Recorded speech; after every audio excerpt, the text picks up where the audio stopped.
যে চালনীয়ে বেজি খায় গাত ফুটা আছে বুলি চালনীৰ গোটেই দেহটোতে ফুটা থাকে এইটোতেও দেখা নাপায় সেই সংবাদ গোষ্ঠী প্ৰতিদিন সংবাদ গোষ্ঠীটোৰ গোটেই দেহটোতে ফুটা আছে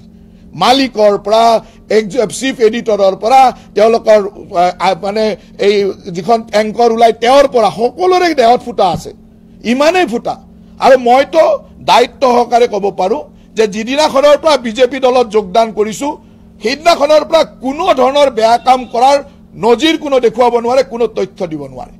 কংগ্ৰেছ দলত যেতিয়া আছিলো তেতিয়া কংগ্ৰেছ দলৰ কাৰণে কিছুমান এনেকুৱা কাম কৰিছিলো যিবিলাক কামে আজিও আমাক টানি থাকে কংগ্ৰেছ দলে তাৰ দায়িত্ব ল'ব লাগিব আমি কংগ্ৰেছ দলত যেতিয়া আছিলো যুৱ কংগ্ৰেছ কৰিছিলো তেতিয়া বহুত এনেকুৱা কামক আমাক জড়িত কৰা হৈছিল যিবিলাকৰ দায়িত্ব কিন্তু কংগ্ৰেছ দলে ল'ব লাগিব কাৰণ কংগ্ৰেছ দলত থকাৰ কাৰণে এইবিলাক কৰিব লগা হৈছিল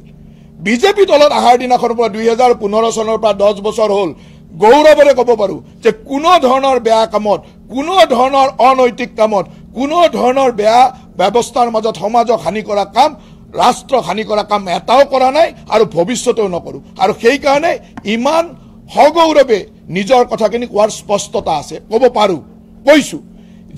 যিটো সংবাদ গোষ্ঠী প্ৰতিদিনে এই ধৰণৰ নিউজ বনাইছে তেওঁলোকক মই ক'ব খুজিছো আজিও কম যে তেখেতসকলৰ ৱেবছাইটত তেখেতসকলৰ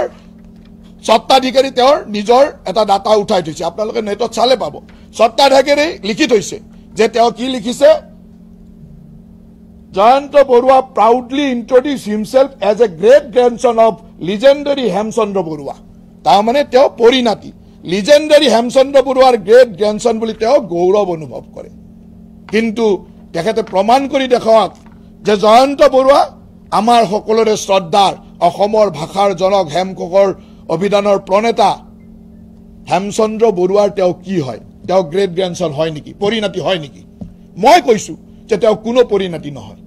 গোটেই অসমক আভুৱা ভৰি গোটেই মানুহক আভুৱা ভৰি তেওঁ পৰিণাতি বুলি কৈ গোটেই তেওঁৰ গোটেই বজাৰখন সমাজৰ লগত চলাই আছে তেওঁ গ্ৰেট গ্ৰেণ্ডসন